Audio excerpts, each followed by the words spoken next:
Soy Harrison. Tengo 35 años. En una sola tarde de martes, mi esposa de 12 años solicitó el divorcio y mi nuevo jefe me despidió para hacer espacio a su propia agenda. Mientras empacaba mi vida en una caja de cartón, mi esposa me miró directamente a los ojos y dijo: «Eres un inútil, Harrison. No voy a pasar el resto de mi vida esperando a un hombre que alcanzó su máximo como gerente de almacén. Me llevo a los niños». Se rió con sus padres allí mismo, en mi propia entrada, mientras cargaban a mis hijos en su camioneta SUV, como si yo no fuera más que una pequeña molestia. Pero había algo que ellos no sabían. El anciano destrozado que conocí en un restaurante esa noche no era solo un padre afligido. Era un millonario buscando un heredero. Y ahora mismo, mi exesposa y su amante se enfrentan a una demanda de muchos millones de dólares y ruegan por mi misericordia. Antes de que les cuente exactamente cómo les quité todo, pulsen el botón de me gusta si creen en el karma. Y no olviden hacerme saber desde dónde nos ven en los comentarios de abajo. Ahora, volvamos al día en que mi vida se hizo añicos por completo. Eran las 10 de la mañana de un martes, el tipo de mañana de octubre, fresca y común, en la que uno piensa que su mayor problema es el tráfico en la carretera interestatal. Yo estaba sentado en la sala de conferencias con paredes de cristal, en el tercer piso de Meridian Logistics. Le había dado 12 años de mi vida a esa compañía. Empecé cargando camiones de reparto en el turno de noche cuando tenía 23 años. Mis manos estaban permanentemente callosas por aquellos primeros años. Ascendí con sangre, sudor y festivos perdidos, hasta convertirme en gerente regional de operaciones. Me perdí cenas de acción de gracias con mi familia. Me salté fines de semana de verano. Pospuse vacaciones solo para asegurarme de que la cadena de suministro siguiera moviéndose y las cuotas de vacaciones se cumplieran. Lo hice todo para construir un salario sólido y confiable, para pagar la hipoteca de una bonita casa suburbana y para construir un fondo universitario para mis dos hijos, Preston, que tiene 8 años, y Clara, que tiene 5. Sentado frente a mí estaba un hombre llamado Julian. Tenía 32 años, vestía un traje azul marino hecho a medida, un Rolex que costaba más que mi primer coche y un corte de pelo que gritaba privilegio corporativo. Era el nuevo vicepresidente de operaciones, traído de la empresa matriz después de una fusión corporativa, 6 meses antes. Julian tenía esa confianza resbaladiza e inmerecida, el tipo que nunca había tocado una caja de cartón en su vida, pero ahora estaba a cargo de miles de ellas. Me miró, deslizó una carpeta de Manila por la mesa de caoba y entrelazó sus manos, perfectamente cuidadas. Me dijo que la reestructuración estaba completa. Me dijo que mi puesto había sido eliminado. Se aseguró de enfatizar, con un tono nauseabundamente cortés, que mi desempeño había sido perfectamente bueno. Tenía excelentes evaluaciones, pero la empresa necesitaba una estructura de gestión más ágil para la eficiencia operativa. Efectivo de inmediato, sin periodo de transición. Recursos humanos me esperaba fuera para acompañarme a mi escritorio a recoger mis cosas. 12 años de lealtad. 12 años de responder correos electrónicos a las 3 de la mañana, borrados en una reunión de 3 minutos. Lo miré, sintiendo que mi estómago se me caía a los pies. Pregunté por mi indemnización, asumiendo que mi antigüedad me daría al menos unos meses para recuperarme. Julian esbozó una fina sonrisa corporativa y me dijo que recibiría 6 semanas de salario y los beneficios de salud estándar de cobra hasta fin de mes. Eso fue todo. Empaqué mi foto enmarcada de Preston y Clara con sus disfraces de Halloween, una taza de café que decía el papá más o menos del mundo y unos cuantos bolígrafos en una caja de cartón marrón. 2 representantes de recursos humanos me acompañaron al estacionamiento y me quitaron mi tarjeta de seguridad. Ni siquiera me estrecharon la mano. Me senté en mi Honda en el estacionamiento durante 1 hora. No lloré. Solo sentí un peso aplastante en el pecho. Una falla total del sistema de mi identidad. Mi identidad principal como proveedor, como esposo, como hombre trabajador había desaparecido. ¿Cómo iba a pagar la hipoteca? ¿Cómo iba a mirar a mi esposa Valeria a los ojos y decirle que había fracasado? Regresé a nuestra casa. Era un buen vecindario, con una estricta asociación de propietarios, céspedes impecables y vecinos que medían tu valía por el distintivo en la parrilla de tu coche. Cuando llegué a la entrada, vi el coche de Valerie. También vi el sedán de lujo de sus padres estacionado justo detrás. Richard y Marta, mis suegros. Entré por la puerta principal, llevando mi patética caja de cartón, con el corazón apesadumbrado por las malas noticias que estaba a punto de dar, pero la sala de estar ya estaba medio vacía. Valerie estaba sellando una caja de mudanza en el centro de la alfombra. Richard estaba de pie junto a la chimenea, revisando su costoso reloj, mientras Marta doblaba los abrigos de invierno de Clara en una bolsa de lona. Pregunté qué estaba pasando. Valerie dejó de sellar la caja. Se puso de pie, se cruzó de brazos y me miró con una frialdad que nunca antes había visto. No pareció sorprendida de verme en casa temprano. Solo parecía molesta. Me dijo que estaba solicitando el divorcio. Se me cayó la caja. La foto enmarcada de mis hijos se hizo añicos en el suelo de madera, esparciendo cristales por la madera. Le dije que acababa de ser despedido, que necesitaba un minuto, que teníamos que resolver esto juntos. Valerie no se inmutó. Pasó por encima de los cristales rotos. Me dijo que ya sabía de los despidos. De hecho, había estado consultando a un abogado de divorcios durante meses. Dijo que mi repentina falta de ingresos simplificaba la división financiera. Su abogado dijo que era el momento ideal para presentar la demanda porque los cálculos de pensión alimenticia y manutención de los hijos serían infinitamente más favorables para ella mientras yo estuviera técnicamente desempleado. Le pregunté por qué, después de 12 años, después de construir una vida, un hogar, una familia. ¿Por qué lo estaba destrozando el mismo día en que perdí mi sustento? Fue entonces cuando pronunció la frase que resonará en mi cabeza hasta el día de mi muerte. Me llamó inútil. Dijo que nunca había sido lo suficientemente ambicioso, que mi salario era una broma comparado con la gente con la que ella creció, y que ya estaba harta de esperar a un hombre que alcanzó su máximo como gerente de almacén para que descubriera quién era. Richard intervino, diciéndome que debería haber entrado en bienes raíces comerciales, como él me había aconsejado 10 años atrás.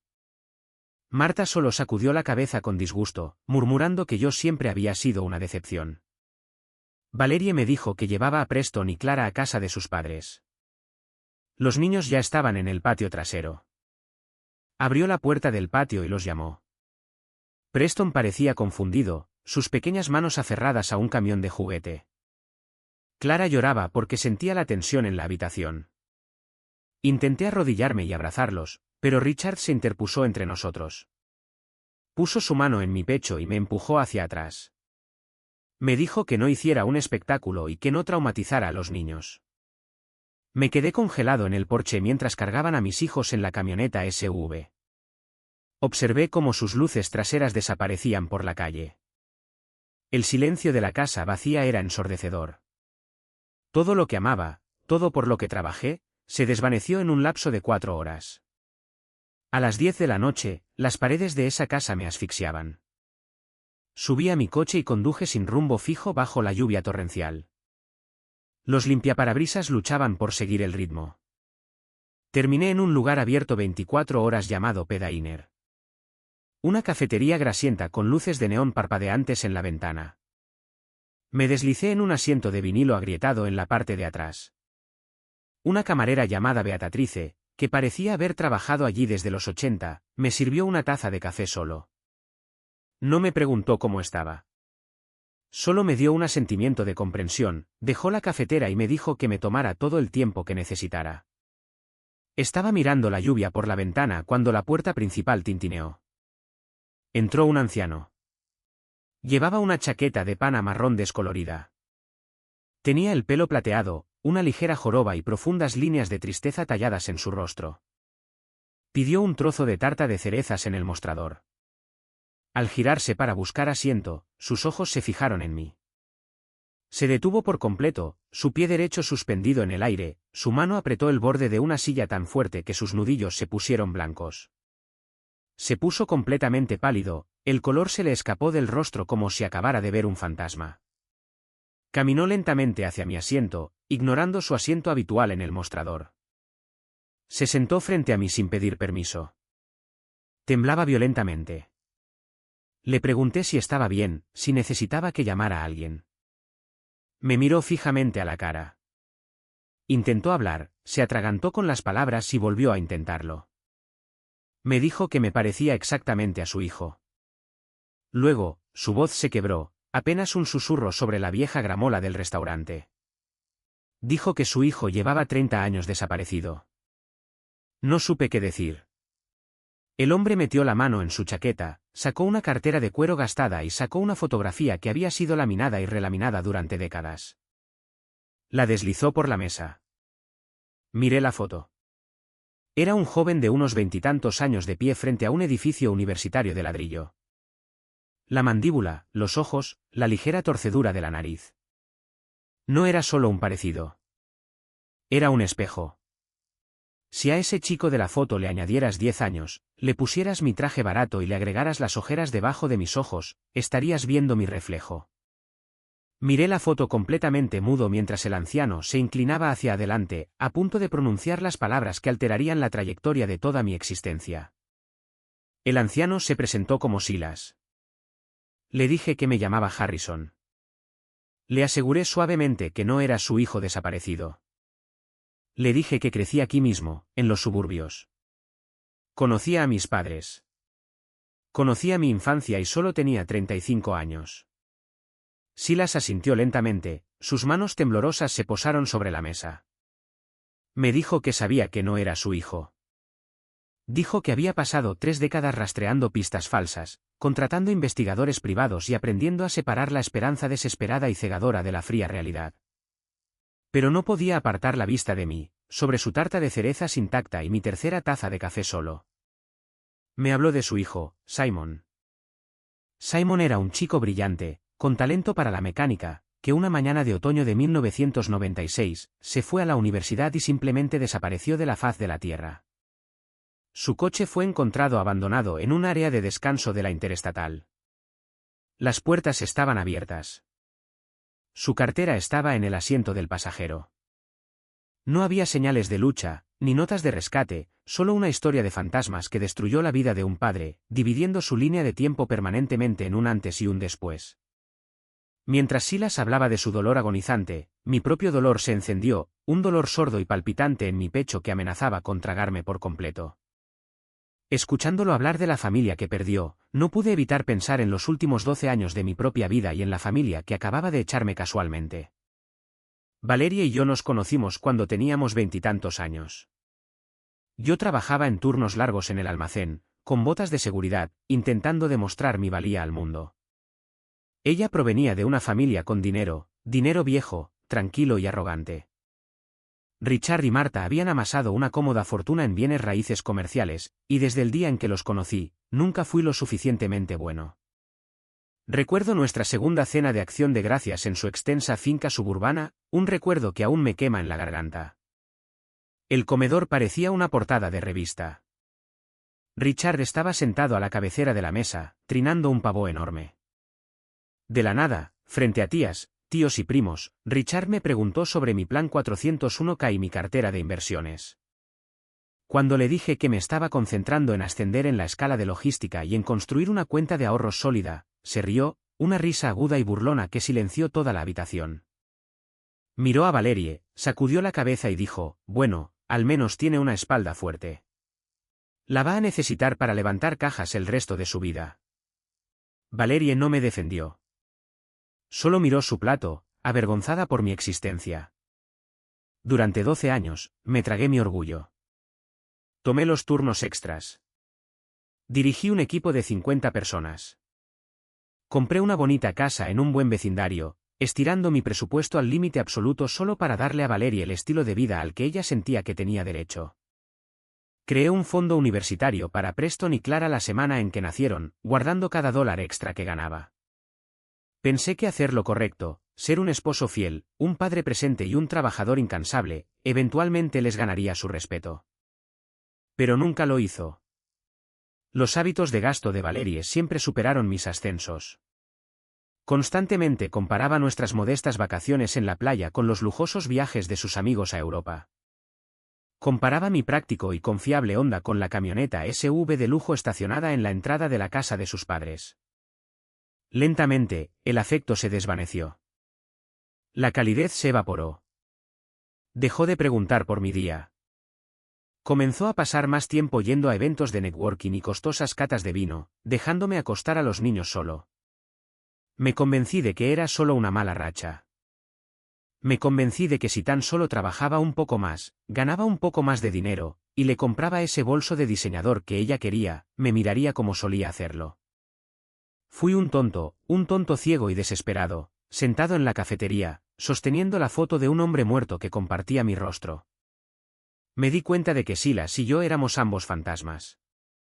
Él estaba atormentado por el pasado, buscando desesperadamente a un chico que probablemente había desaparecido para siempre. Y yo acababa de ser borrado del presente, descartado por las personas que se suponía que me amaban incondicionalmente. Silas pidió otra ronda de café a Beatrice. Me miró con una claridad total y penetrante. Me dijo que había gastado millones durante los últimos 30 años contratando investigadores privados, realizando campañas nacionales y consultando a artistas forenses. Ninguno de ellos podía predecir con precisión cómo se vería su hijo hoy. Las progresiones de edad generadas por computadoras siempre parecían falsas, sin vida. Luego, señaló mi rostro con un dedo curtido. Dijo que yo era la respuesta viviente y respirante que había estado buscando. Quería contratarme. Quería que yo fuera la cara pública de su fundación de personas desaparecidas. Necesitaba a alguien que estuviera en las salas, hablara con las agencias de aplicación de la ley y permitiera a los artistas forenses usar mi rostro como base. Me reí, una risa amarga y hueca. Le dije que acababa de perder mi trabajo, mi esposa y mis hijos en el lapso de unas pocas horas. Le dije que era un desastre total, una carga, un hombre que ni siquiera sabía dónde iba a dormir mañana por la noche. Silas no parpadeó. Se inclinó más cerca. Me dijo que duplicaría cualquier salario que estuviera ganando en la empresa de logística. Me dijo que tenía una gran propiedad agrícola, a unas pocas horas de la ciudad, con una cabaña de huéspedes vacía y completamente amueblada.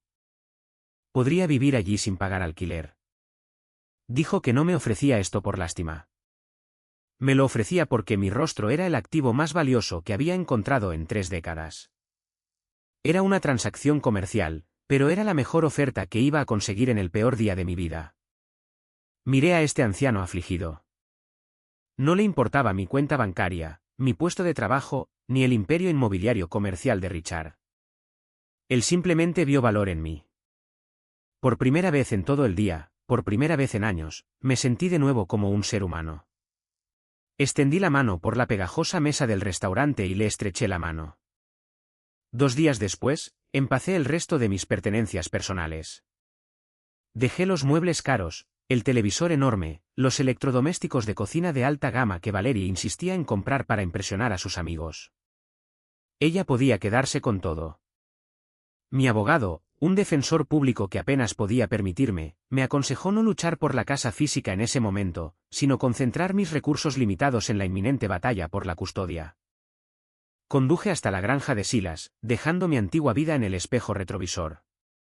La propiedad era impresionante. Cientos de acres de colinas onduladas, densos bosques y una casa principal enorme y bellamente mantenida que parecía pertenecer a un registro histórico. La cabaña de invitados estaba a 1/4 de milla detrás de la casa principal. Era aislada, tranquila, con una estufa de leña y un porche con vistas a un vasto campo de maíz. Era exactamente lo que necesitaba para aclarar mi mente y descubrir cómo luchar por mis hijos. Pasé los primeros días instalándome, organizando las pocas cajas que había traído conmigo. Monté un pequeño escritorio junto a la ventana. Una noche, mientras el sol se ponía sobre los campos, estaba revolviendo una caja de viejos aparatos electrónicos que había sacado del escritorio de la oficina de casa en los suburbios.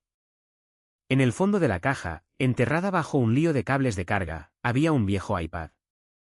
Era uno que Valerie solía usar hace unos años antes de que se actualizara al modelo más nuevo y caro. Debió de haber olvidado que estaba en ese cajón cuando empacó sus cosas. Lo enchufé a la toma de corriente, pensando que podría borrar la memoria y dárselo a Preston para que pudiera jugar cuando viniera a visitarme. Apareció el logo de Apple. La pantalla se iluminó. Se conectó automáticamente a la red Wi-Fi de la cabaña, ya que recordaba mis antiguas configuraciones de llavero de iCloud. De repente, la pantalla se inundó de notificaciones. Docenas de ellas. Cientos de ellas. El iPad todavía estaba sincronizado con la cuenta de la nube actual de Valerie, descargando cada mensaje que había enviado o recibido durante los últimos 2 años. No estaba intentando husmear, lo juro, solo intentaba restaurar el dispositivo de fábrica, pero el texto de previsualización en la pantalla de bloqueo me llamó la atención. Los mensajes eran de un número no guardado, solo una cadena de dígitos. El texto decía, ¿ya está hecho? Firmó los papeles de la indemnización. La sangre se me heló. El aire de la habitación se sintió de repente muy denso. Miré fijamente la pantalla. Conocía el código. Nunca lo había cambiado de nuestra fecha de aniversario. Mis dedos temblaron mientras tecleaba los 4 dígitos. Abrí la aplicación de mensajería. Miré fijamente la pantalla. Desplacé hacia arriba. Días, semanas, meses de mensajes. La foto de perfil adjunta al número no guardado finalmente cargó. Era Julian, mi nuevo jefe, el hombre que me había despedido. Me senté en el borde de la cama de la cabaña de invitados, con el áspero resplandor azul del iPad iluminando la habitación oscura. Leí cada mensaje, cada palabra, cada marca de tiempo. Mi corazón latía tan fuerte contra mis costillas que pensé que se me saldría del pecho. Julian y Valerie llevaban 14 meses teniendo una aventura. Se conocieron en uno de sus llamados eventos de networking, una gala benéfica para desarrolladores inmobiliarios locales a la que yo no fui porque Clara tenía fiebre. Julian era ambicioso, implacable y exactamente el tipo de símbolo de estatus adinerado que Richard y Marta siempre quisieron para su hija. Conducía un Porsche. Vestía trajes hechos a medida. Era todo lo que yo no era. Pero la aventura era solo el principio de la pesadilla. Los mensajes detallaban un plan deliberado, calculado y profundamente siniestro para destruirme financiera y emocionalmente. La fusión corporativa que llevó a mi despido no fue solo mala suerte. La empresa de Julian había adquirido mi empresa de logística 6 meses atrás.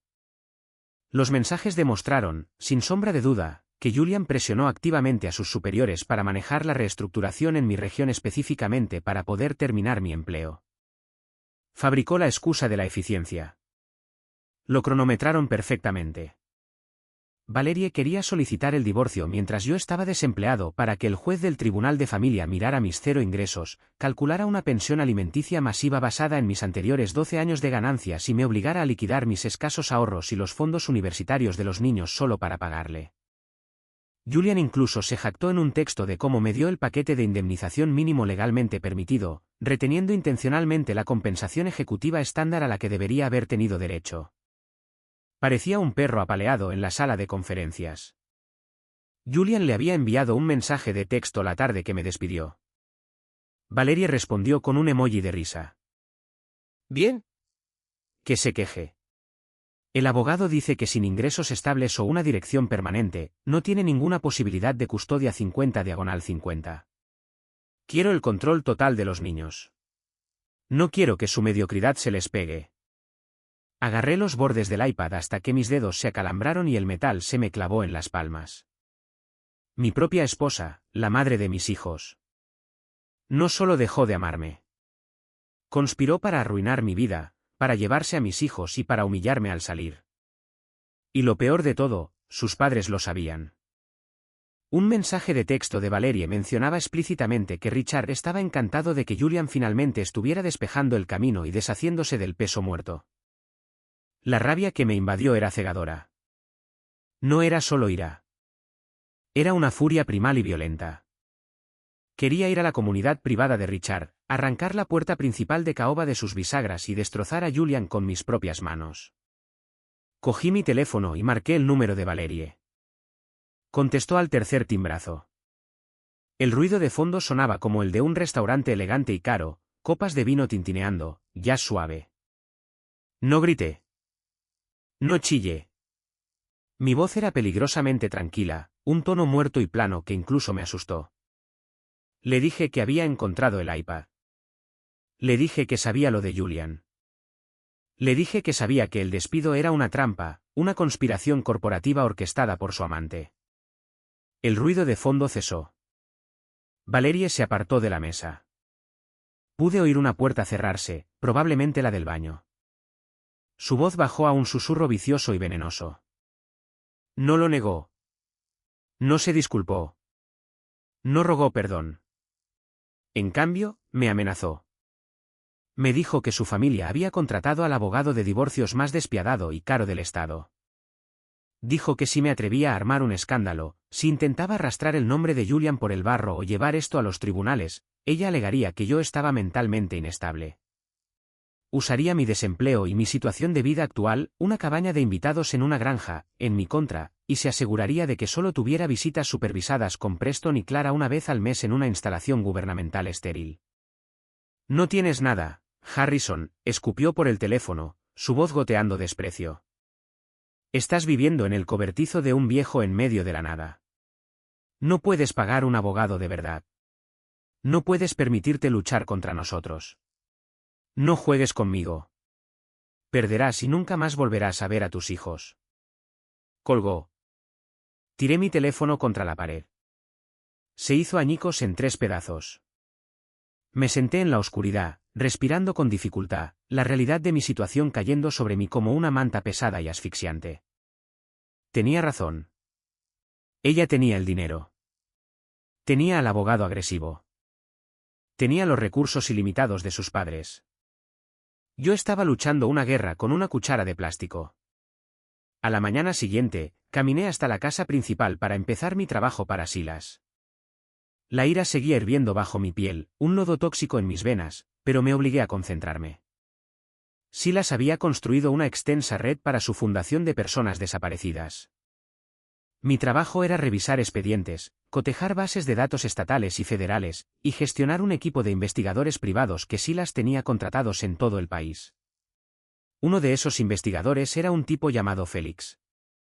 Félix era un detective privado astuto y de habla rápida, de Chicago, que llevaba 3 años facturando a Silas una tarifa por hora desorbitada. Esa tarde, Félix entró en la oficina de casa con una mirada engreída, oliendo fuertemente a colonia barata y cigarrillos. Dejó una carpeta gruesa y sellada en el escritorio de caoba de Silas. Afirmó haber encontrado una pista importante, una coincidencia de ADN en un estado vecino. Félix dijo que un hombre no identificado en un pabellón psiquiátrico compartía marcadores genéticos parciales con el perfil de Silas. Silas se puso de pie, sus manos temblaban violentamente, las lágrimas brotaron instantáneamente en sus ojos cansados. Por un momento, el anciano parecía tan frágil, tan desesperadamente ansioso porque terminara la pesadilla de 30 años. Félix inmediatamente comenzó a hablar de logística, afirmando que necesitaba un adelanto por transferencia bancaria inmediata de $50.000 para asegurar los registros del hospital, sobornar a algunos administradores y acelerar el traslado legal del paciente. Algo se sentía profundamente mal.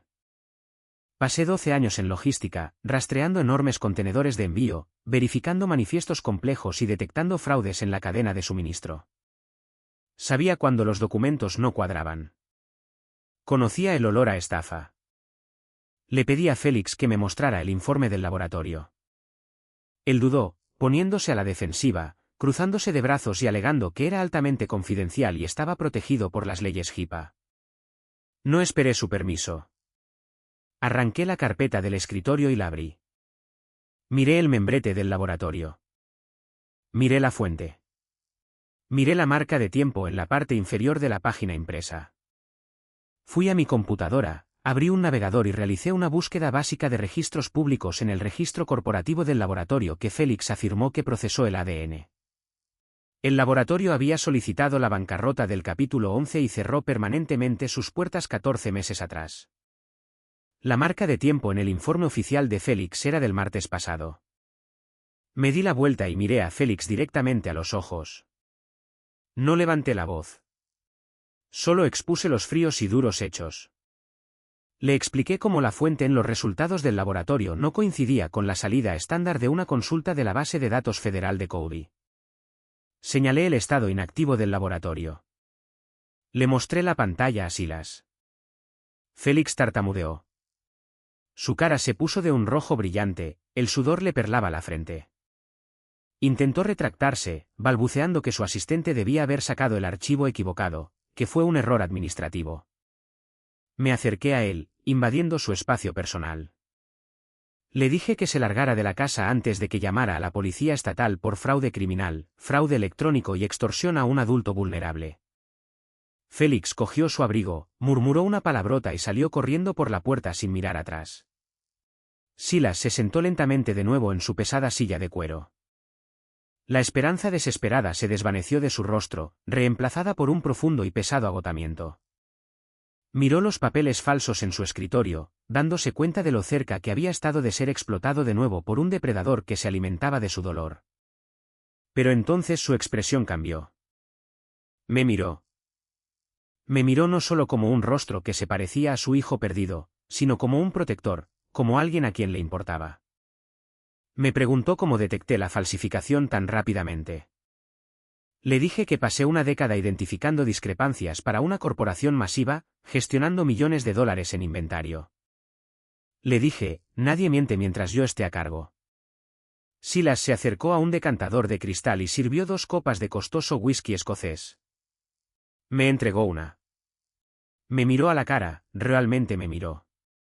Vio las ojeras bajo mis ojos. Vio la rabia reprimida vibrando en mi mandíbula. Me preguntó qué me pasaba realmente. Bebí el whisky de un trago. Me quemó hasta el fondo.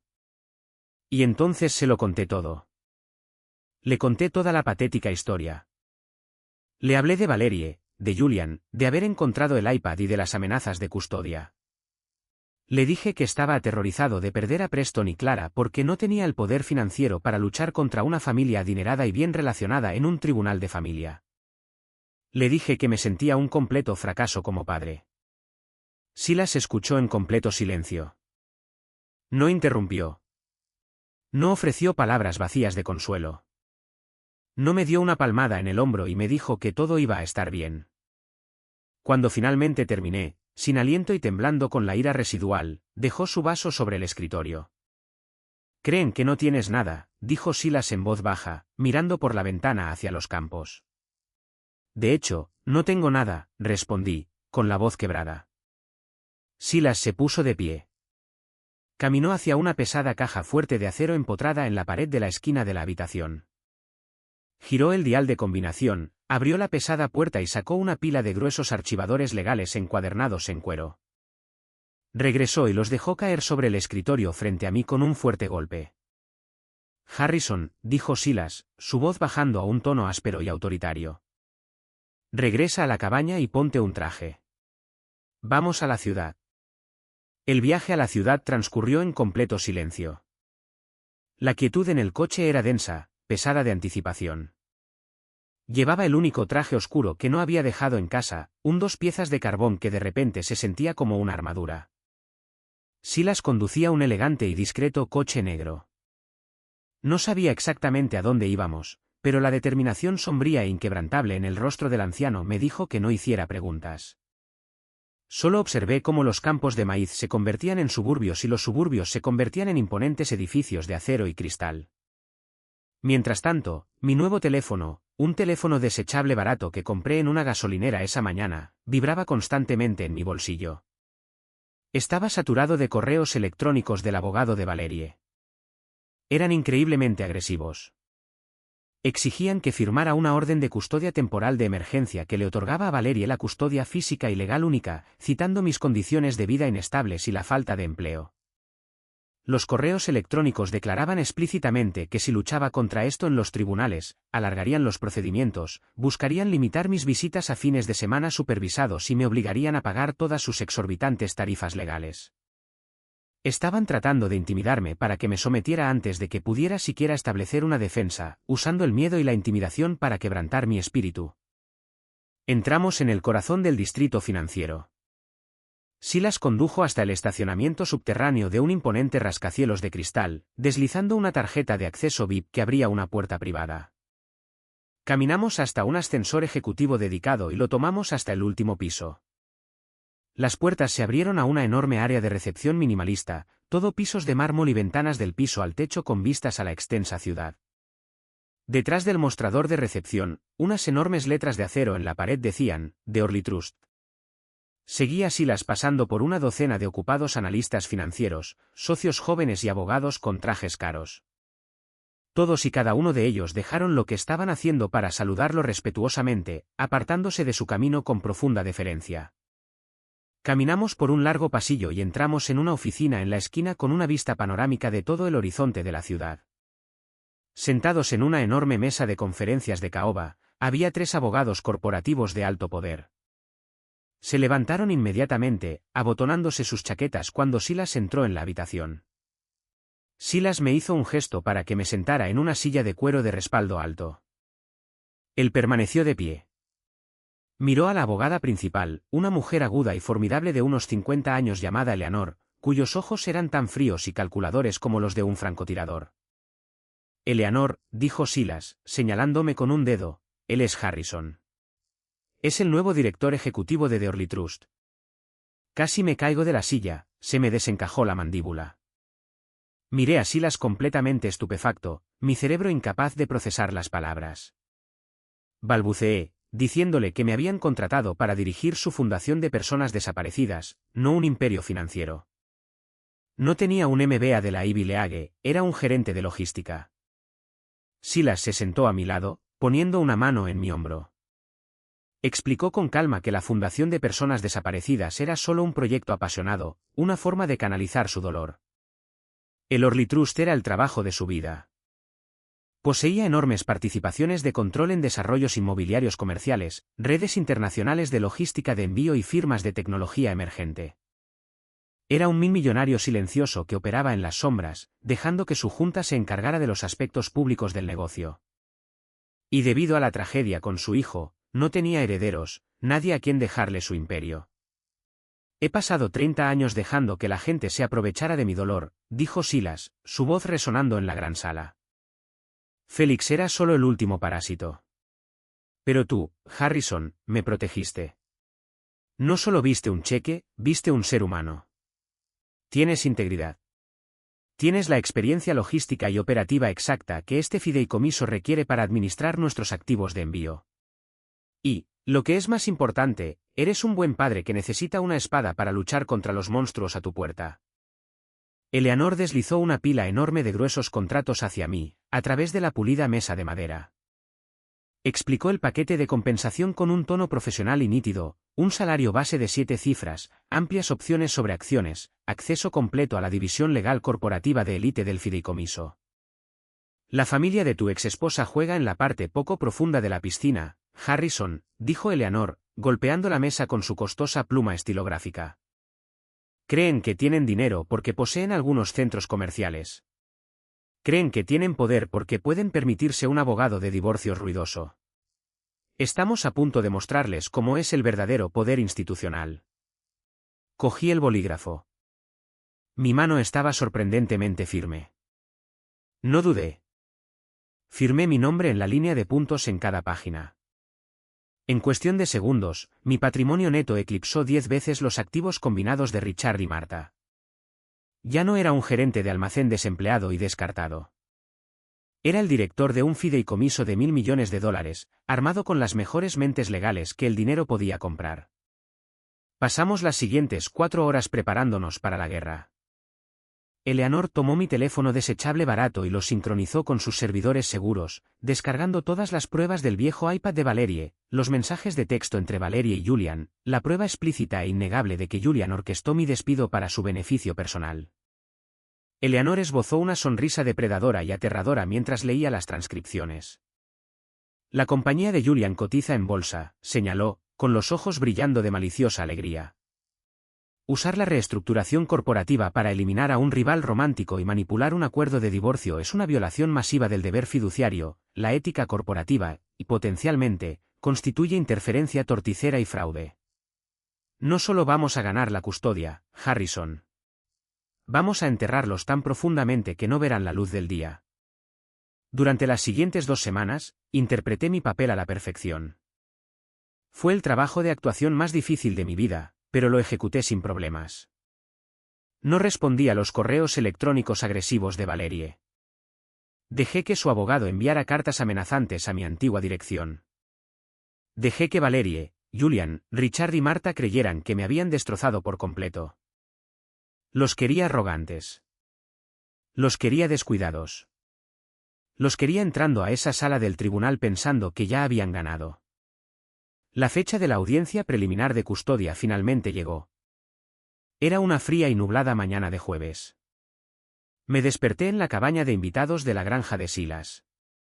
Me di una ducha caliente. Me paré frente al espejo y me anudé una pesada corbata de seda. Miré al hombre que me devolvía la mirada. No era el esposo cansado y derrotado que le rogaba a su esposa que se quedara en el porche. Era un padre que iba a la guerra por sus hijos, armado con códigos nucleares y el equipo legal de un millonario. Silas me encontró afuera, junto al coche, apoyado en su bastón. Se acercó y me ajustó la solapa del traje, asintiendo con aprobación. No dejes que te vean sudar, me dijo Silas, con los ojos feroces. Deja que Eleanor y los documentos hablen. Deja que se ahorquen con su propia arrogancia. Asentí. Subí a la parte trasera del coche. Eleanor ya estaba esperando dentro, organizando un maletín lleno de documentos legales bellamente encuadernados y devastadores. Salimos del camino de entrada y nos dirigimos al juzgado del centro. La tormenta finalmente había llegado, y yo estaba sentado justo en el centro del ojo, listo para desatar el infierno. Las pesadas puertas de roble del edificio del Tribunal de Familia del centro se alzaban ante nosotros como las puertas de una fortaleza antigua e implacable. Era una mañana de jueves sombría y nublada a finales de octubre.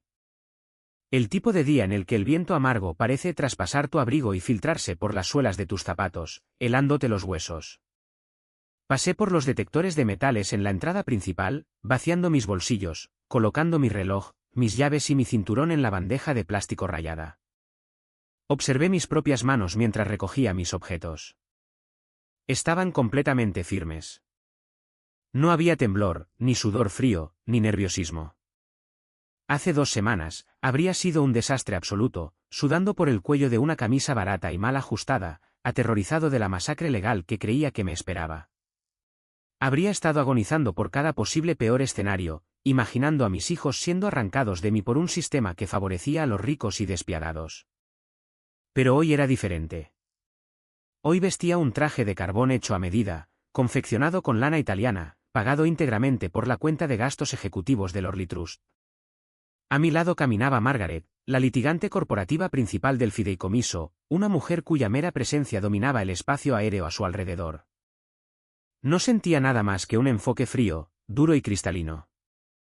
El tipo de enfoque que siente un soldado cuando la espera finalmente ha terminado y la batalla ha comenzado. Subimos en el concurrido ascensor hasta el 4º piso. El pasillo fuera de la sala de audiencias 4B olía intensamente a cera industrial para pisos, café rancio y el innegable aroma de la ansiedad humana. Estaba lleno de familias fracturadas, parejas que se negaban a mirarse, abogados agresivos que susurraban ferozmente a sus clientes y la miseria pesada general de promesas rotas. Y luego, al final del pasillo, cerca de las ventanas de cristal esmerilado de las puertas de la sala de audiencias, los vi.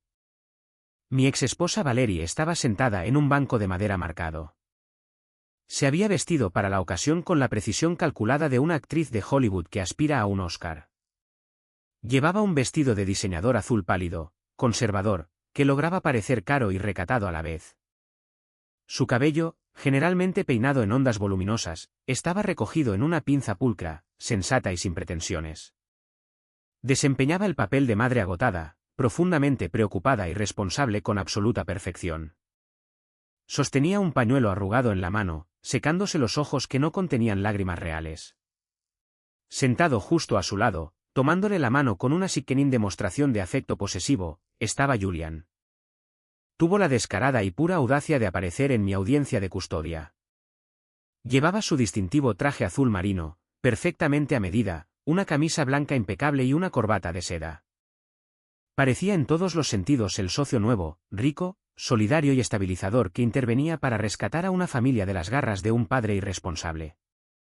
Le susurraba al oído a Valerie, haciéndola asentir con valentía. Flanqueándolos a ambos lados, de pie como guardias reales, estaban Richard y Marta, mis antiguos suegros.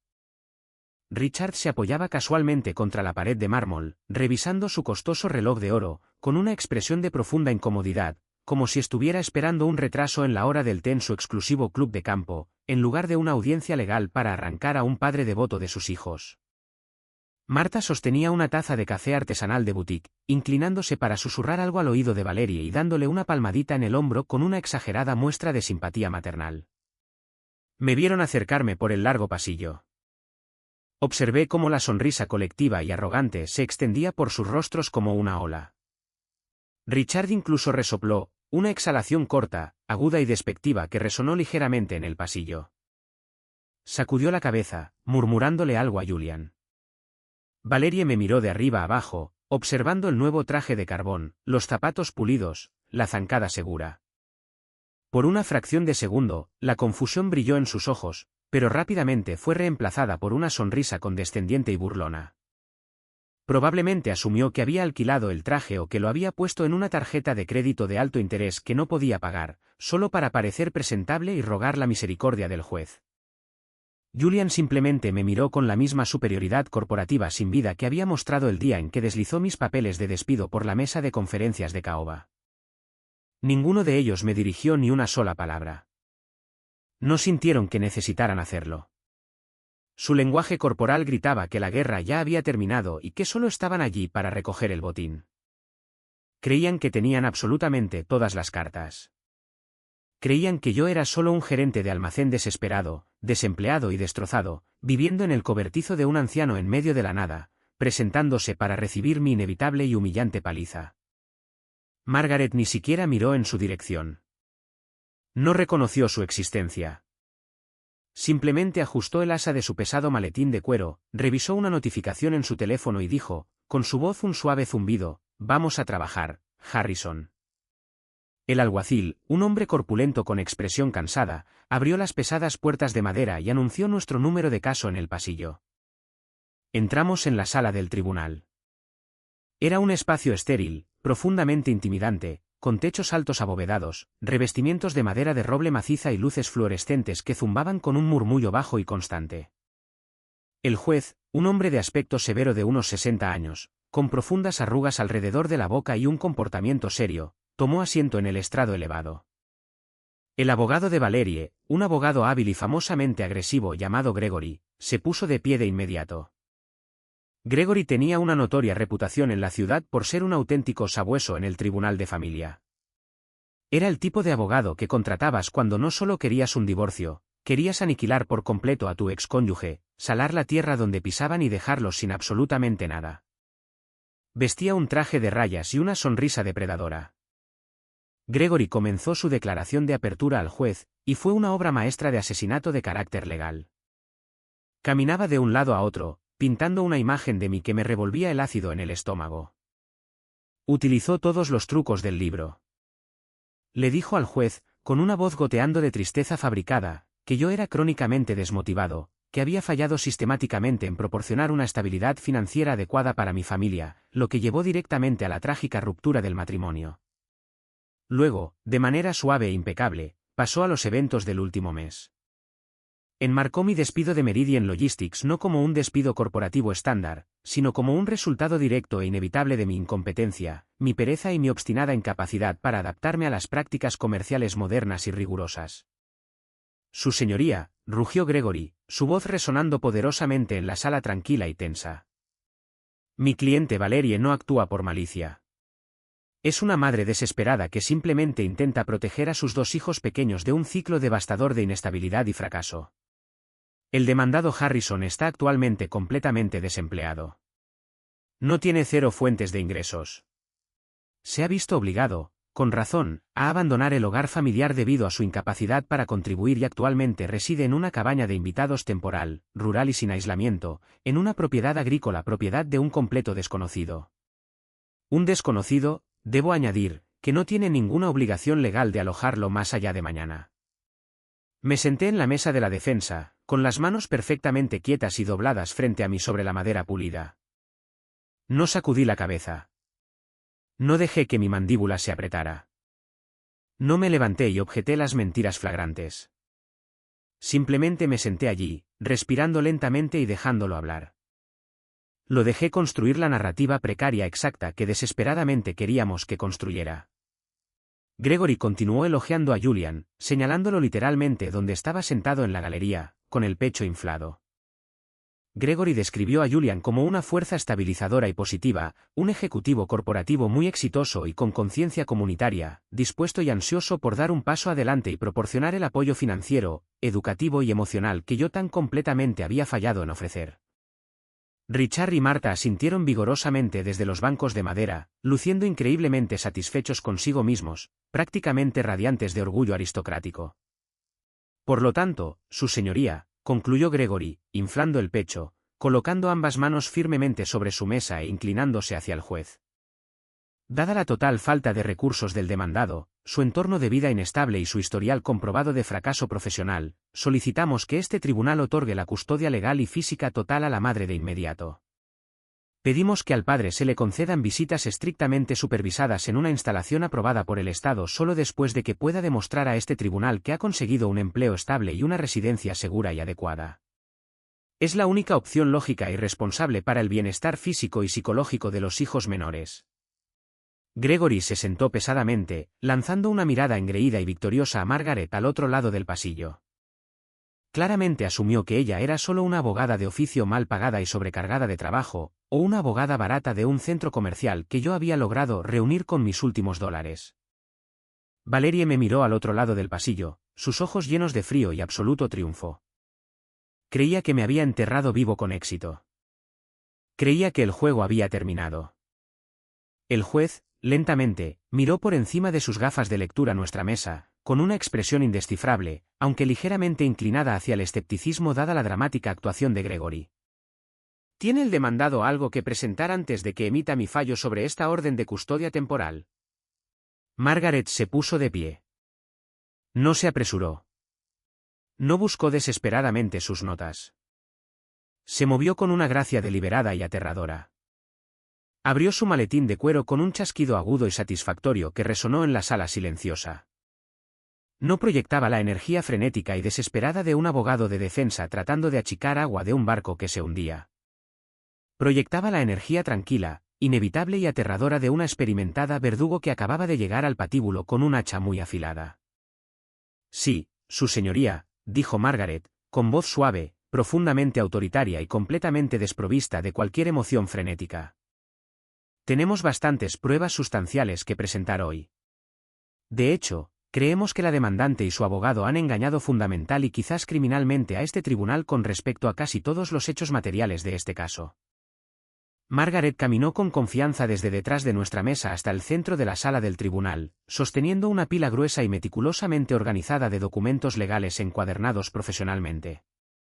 Le entregó una pesada copia al alguacil para que la pasara al estrado del juez y llevó otra copia directamente a la mesa de Gregory, dejándola caer frente a él con un fuerte golpe resonante.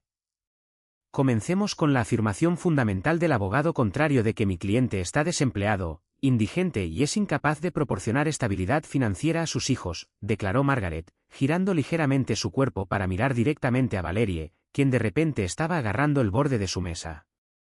Su señoría, dirijo su atención a la primera pestaña, página 3 del archivador. El juez humedeció su pulgar y pasó la pesada página de pergamino. Gregory pasó la página de su copia frenéticamente. Me quedé perfectamente quieto y observé los ojos de Gregory escanear el párrafo superior del documento. La transformación fue instantánea y hermosa. En 3 segundos, la arrogante engreimiento desapareció por completo de su rostro, reemplazada primero por una profunda confusión y luego por un pánico absoluto que se extendió rápidamente. El color literalmente se le escurrió de las mejillas. Ese documento, su señoría, es un contrato de empleo ejecutivo finalizado, notariado y legalmente vinculante, explicó Margaret al tribunal, su voz clara como una campana.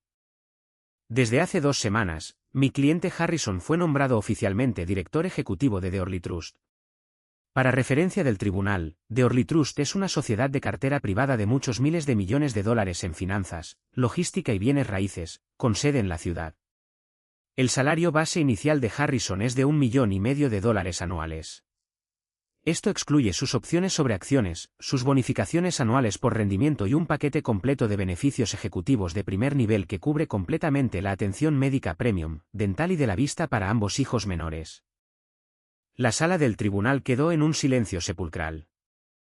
Se podría haber oído caer una mota de polvo al suelo. La mandíbula de Valerie se cayó. Perdió todo control de sus expresiones faciales cuidadosamente elaboradas. Se inclinó violentamente para mirar el documento en la mesa de Gregory, sus ojos se abrieron con un horror absoluto e inalterado mientras leía los números impresos en tinta negra. Richard, sentado orgullosamente en la galería momentos antes, se levantó tan rápido que jadeó audiblemente y casi se le cae el teléfono al suelo. Además, continuó Margaret, sin darles un solo segundo microscópico para recuperar el aliento. Con respecto a la situación de vivienda de mi cliente, que el abogado consideró tan profundamente preocupante, la granja rural sin aislamiento a la que el abogado contrario se refirió tan despectivamente es, de hecho, una propiedad privada de alta seguridad de 300 acres, propiedad absoluta del fideicomiso. Mi cliente simplemente residía temporalmente en la casa de huéspedes recién renovada y completamente modernizada, mientras su nueva residencia principal de $5 millones, ubicada en la comunidad cerrada más exclusiva y fuertemente custodiada de la ciudad, terminaba sus mejoras especializadas de seguridad y paisajismo. Él tiene la escritura de esa propiedad, libre de cargas y sin hipoteca. Está incluida en la pestaña 2, página 7. El juez examinó de cerca la escritura, trazó el sello con el dedo y luego me miró. El escepticismo de sus ojos había desaparecido por completo, reemplazado por un destello de profundo respeto y una intensa curiosidad. Abogada, dijo el juez, bajando una octava la voz mientras miraba a Gregory, ¿verificó usted o no el estado laboral y las revelaciones financieras del demandado antes de hacer su declaración de apertura tan difamatoria ante este tribunal? Gregory tartamudeó, tirando físicamente del cuello de su camisa como si de repente se hubiera acabado el oxígeno en la habitación. Su señoría, nosotros estábamos operando bajo la impresión de buena fe, basándonos en su despido hace solo unas semanas, de que su situación financiera era. Lo que me lleva directamente a mi siguiente y más crucial punto, su señoría, interrumpió Margaret con suavidad, su voz de repente afilándose como una hoja letal. Volvió a su maletín y sacó un segundo archivador, mucho más grueso, encuadernado en rojo. Las circunstancias específicas y altamente sospechosas que rodearon la terminación de mi cliente de su anterior empleador, Meridian Logistics.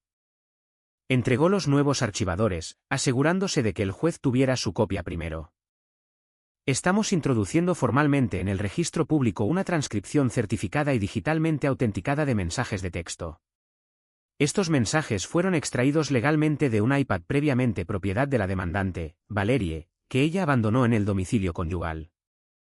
Se trata de comunicaciones directas y sin filtrar entre la demandante y un hombre llamado Julian. El mismo Julian que actualmente está sentado en la galería de esta sala, presentándose como un salvador moral. Julian se quedó completamente congelado.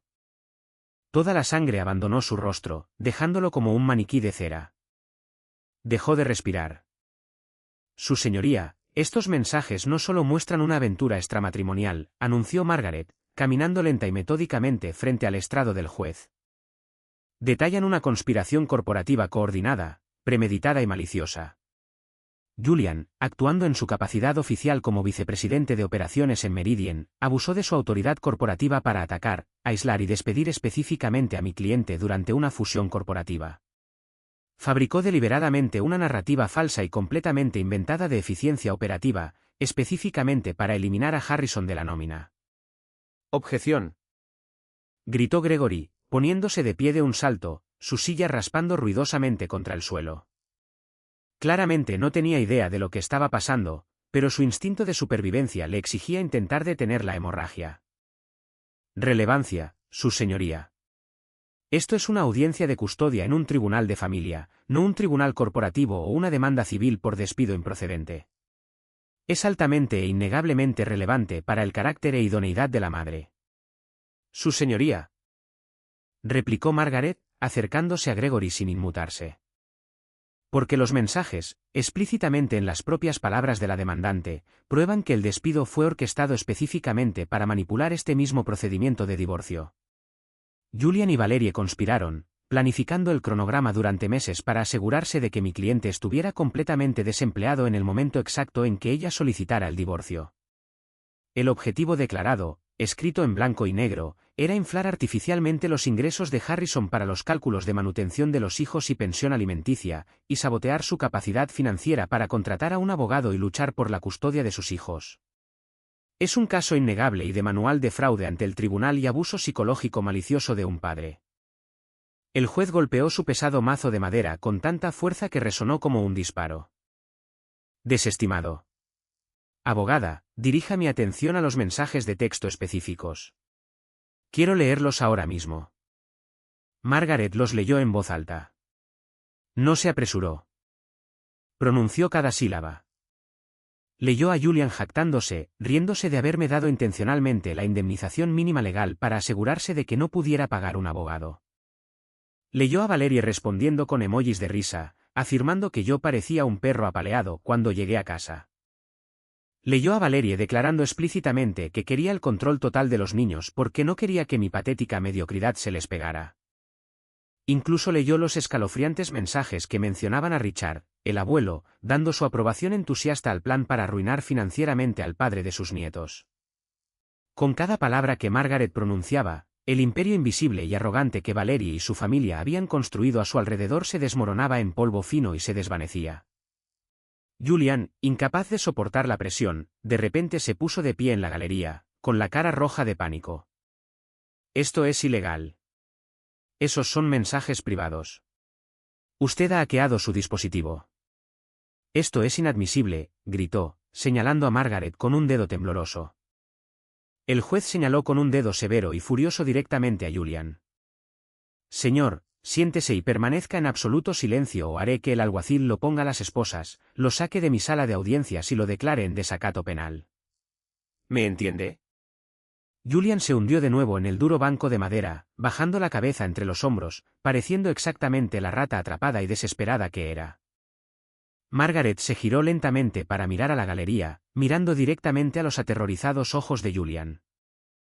También debo informar a este tribunal y al señor Julian que exactamente 30 minutos antes de que comenzara esta audiencia de custodia, mi oficina legal presentó formalmente este archivador completo de pruebas a la Comisión de Valores y Bolsa, así como directamente a la Junta Directiva de Meridian Logistics. Utilizar un evento de reestructuración corporativa para eliminar fraudulentamente a un rival romántico y manipular un procedimiento legal es una violación masiva del deber fiduciario, la ética corporativa y probablemente constituye fraude electrónico federal. Me imagino que muy pronto recibirá noticias de los investigadores federales y de sus antiguos empleadores.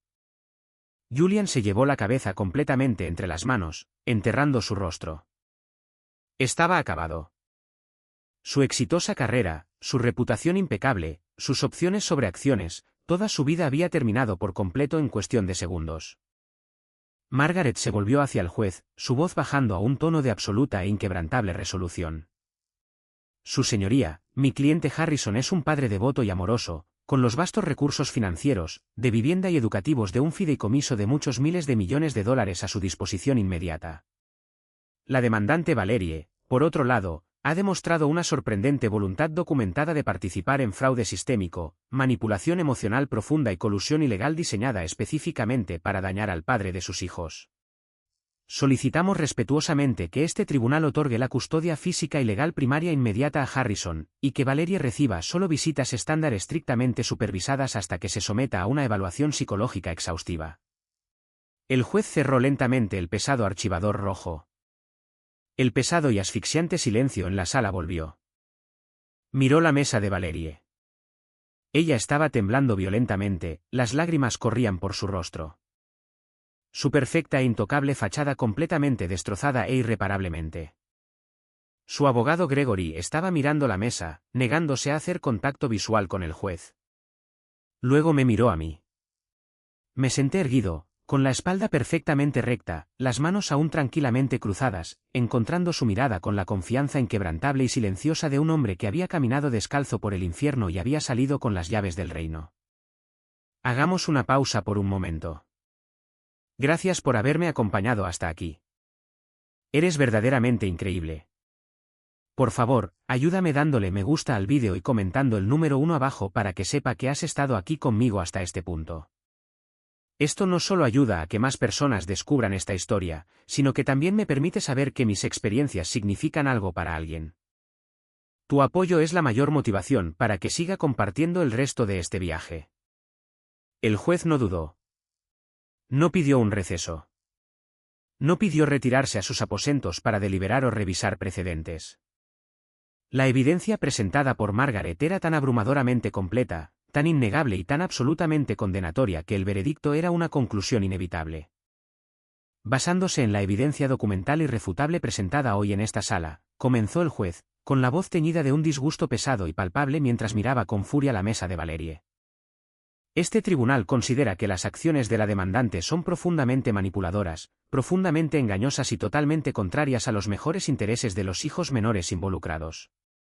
El intento calculado de usar un despido corporativo como arma para fabricar una crisis financiera artificial, simplemente para obtener una ventaja injusta en una disputa de custodia, es francamente uno de los abusos más atroces y ofensivos del sistema legal que he presenciado en mis 30 años en el estrado. Recogió su pesado mazo de madera. La custodia física primaria y la custodia legal única de los hijos menores, Preston y Clara, se otorgan de inmediato al demandado, Harrison. A la demandante, Valerie, se le permitirán solo visitas supervisadas, restringidas a cada 2 fines de semana en una instalación aprobada por el Estado, a su propio cargo. Además, el tribunal ordena una auditoría forense completa e inmediata de las finanzas de la demandante. También remito formalmente la evidencia de colusión y posible fraude presentada aquí hoy directamente a la oficina del fiscal de distrito para una investigación criminal exhaustiva. Esta audiencia queda aplazada. Golpeó el mazo. El chasquido agudo resonó en la sala como un trueno. Las palabras quedaron suspendidas en el aire, pesadas y definitivas. Fue una victoria total, incondicional y absoluta. Me levanté lentamente, abotoné el botón central de mi chaqueta de traje de carbón y me giré hacia Margaret. Extendí mi mano. Ella la tomó, dándome un firme apretón y una pequeña, increíblemente rara sonrisa que no llegaba del todo a sus ojos fríos y calculadores. Como te dije en la oficina, Harrison, murmuró tranquilamente, guardando sus documentos en su maletín, nosotros no jugamos en la parte poco profunda de la piscina.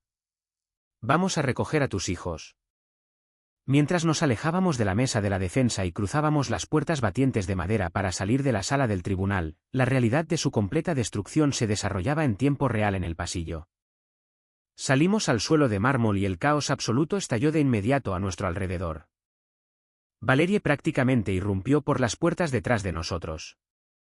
Se separó de su abogado, Gregory, quien estaba ocupado ignorándola y empacando sus propias cosas. Dándose cuenta de que no iba a recibir su pago completo por este desastre, corrió por el pasillo hacia mí. Su rostro estaba surcado de rímel corrido, su cabello cuidadosamente peinado se había deshecho por completo, con mechones rebeldes pegados a sus mejillas mojadas. Harrison.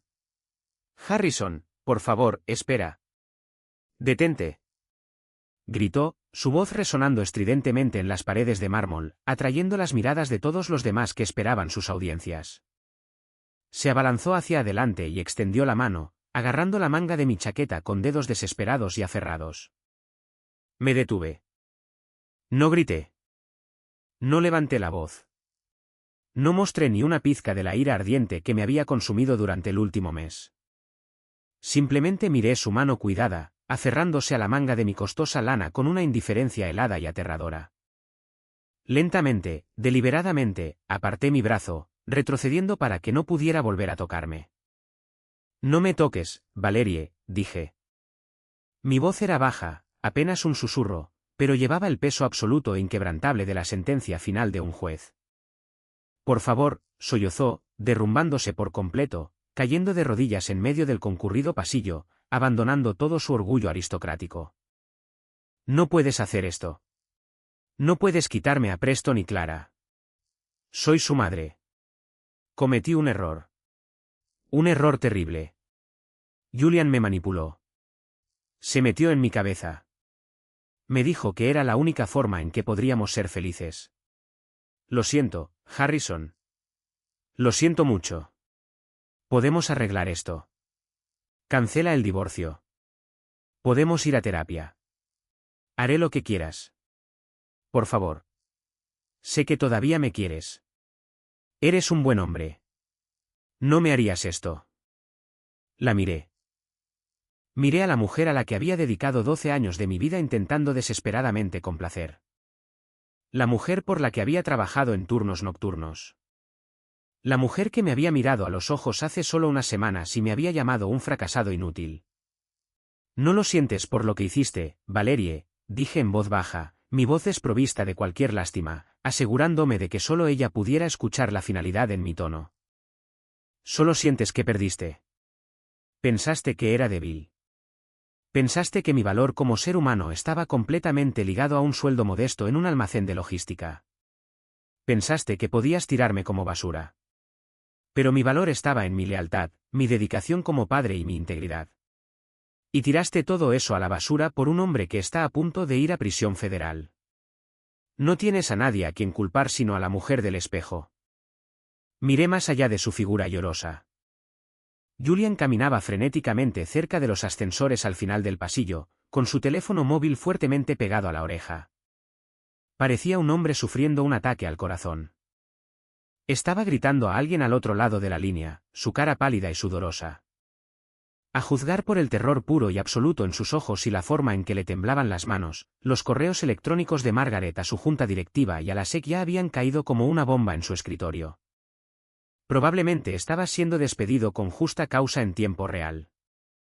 Sus millones en opciones sobre acciones congelados. Su impecable carrera corporativa instantáneamente vaporizada en el aire.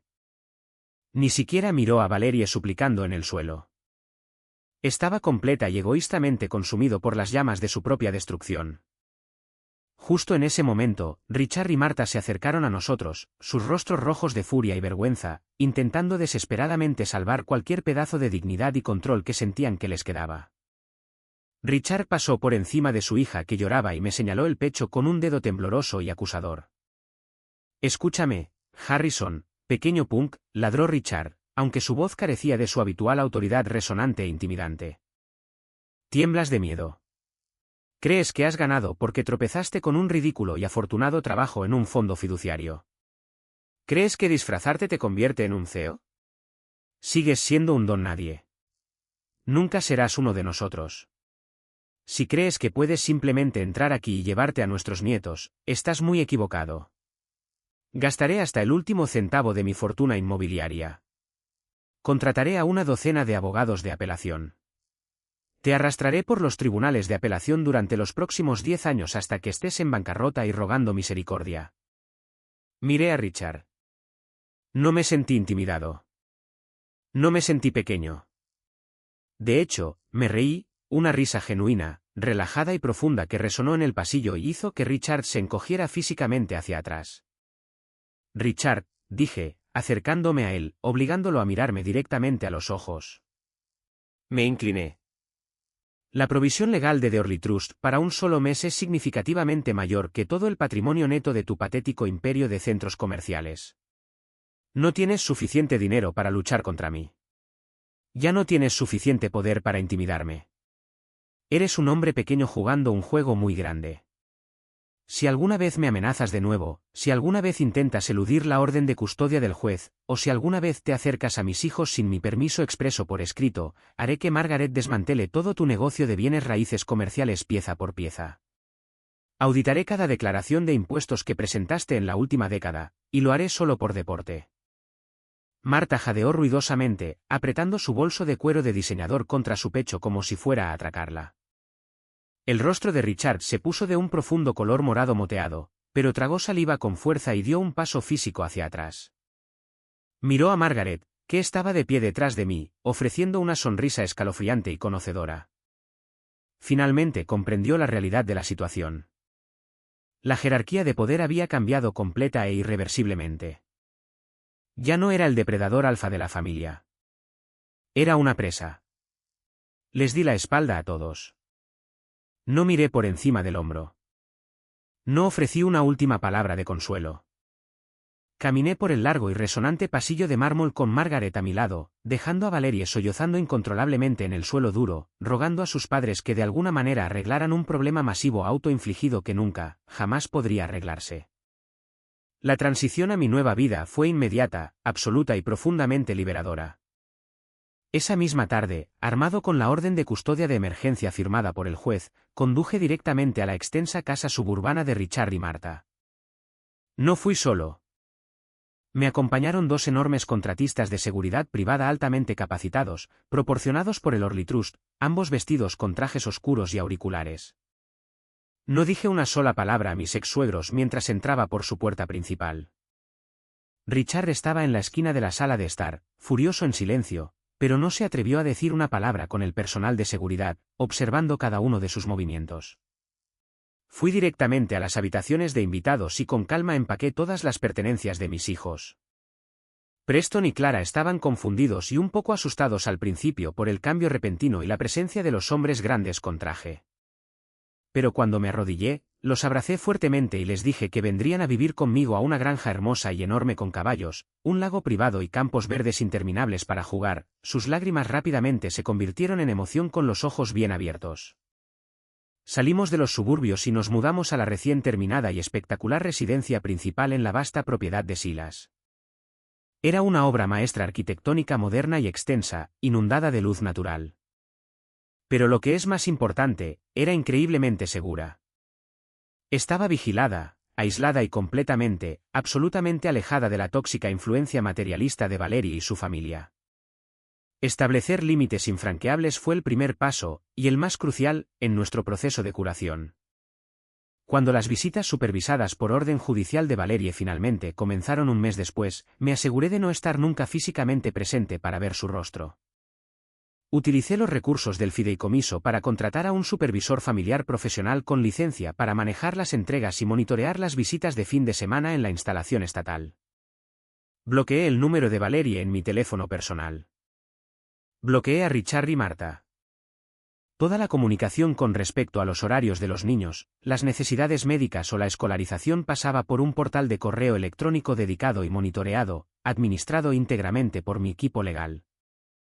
Si Valerie quería hacer una pregunta, tenía que preguntar a los paralegales de Margaret. Corté completamente el oxígeno a su drama. Me negué a dejar que su narcisismo y manipulación infectaran la paz de mi nueva vida. A medida que pasaban los meses, los niños prosperaron de maneras que no creía posibles. El estrés que solía irradiar de ellos en la casa vieja desapareció. Preston dejó de tener los terribles terrores nocturnos que habían comenzado cuando Valerie lo arrastró por primera vez a casa de sus padres. Clara floreció, pasando sus soleadas tardes dibujando imágenes vívidas y coloridas en el enorme porche con Silas. Y Silas se convirtió en el abuelo que mis hijos realmente merecían. No le importaba qué marca de ropa de diseñador usaban o a qué prestigioso preescolar de élite asistían para impresionar a los vecinos. Le importaba enseñar a Preston a poner cebo en un anzuelo y pescar en el estanque privado de la finca. Le importaba leer cuentos de aventuras a Clara con una voz graciosa hasta que se quedaba dormida en el sofá. Les dio el regalo de su tiempo, algo que Richard nunca se había molestado en hacer. Profesionalmente, mi vida se transformó de maneras para las que nunca me habría preparado, pero a las que me adapté rápidamente. Me tomé mi papel como CEO de Orly Trust increíblemente en serio. Apliqué la misma ética de trabajo implacable, la misma atención al detalle y las mismas habilidades para resolver problemas que usaba en logística para administrar la masiva cartera financiera de Silas.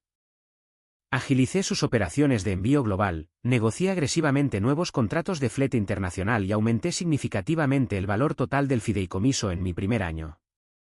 Pero por mucho que disfrutara el desafío de la sala de juntas, el dinero y el poder no eran lo que me sacaba de la cama por la mañana. Lo que realmente me impulsaba, lo que le daba un propósito absoluto a mi vida, era la fundación. Incluso mientras dirigía el exigente lado corporativo del fideicomiso, dediqué una gran parte de mi tiempo personal y los inmensos recursos del fideicomiso a la organización de personas desaparecidas de Silas. Hicimos limpieza. Despedimos a los estafadores, a los timadores y a los detectives privados inútiles como Félix. Contratamos a un equipo de investigadores federales de élite jubilados y exanalistas del FBI. Financiamos y utilizamos el software de reconocimiento facial y las bases de datos de genealogía genética más avanzados disponibles en el mundo, sin escatimar absolutamente en gastos. Aproximadamente un año después de la brutal batalla por la custodia, en una tranquila tarde de martes, logramos un gran avance. No era el hijo de Silas, Simon, Pero era una pista de una trabajadora social dedicada y sobrecargada de trabajo llamada Naen, en Portland, Oregón.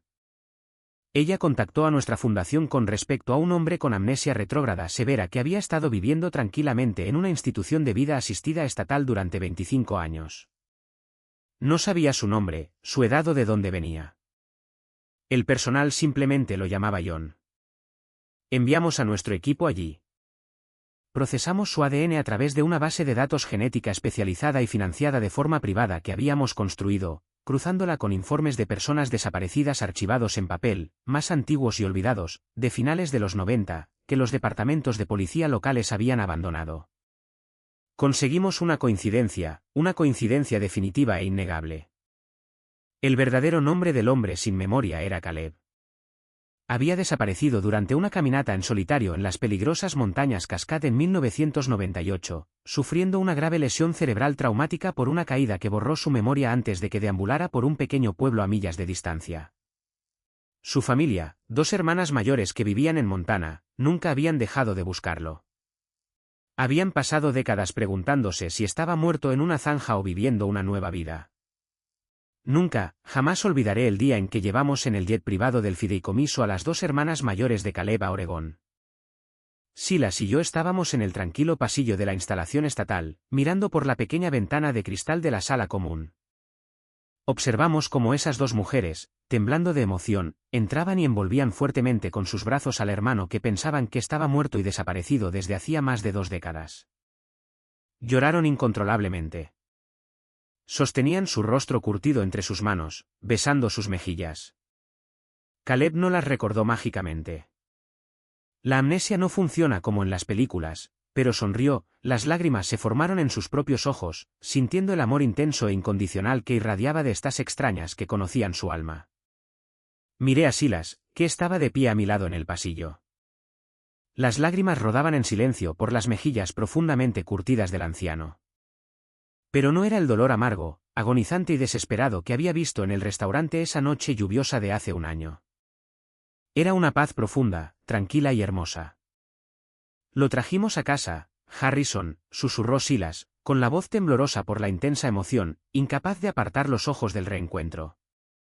Sí, así fue, Silas, respondí, poniendo mi mano firmemente en su hombro. Silas se giró lentamente y me miró, sus ojos brillando intensamente. Pasé 30 años buscando a mi hijo, Harrison.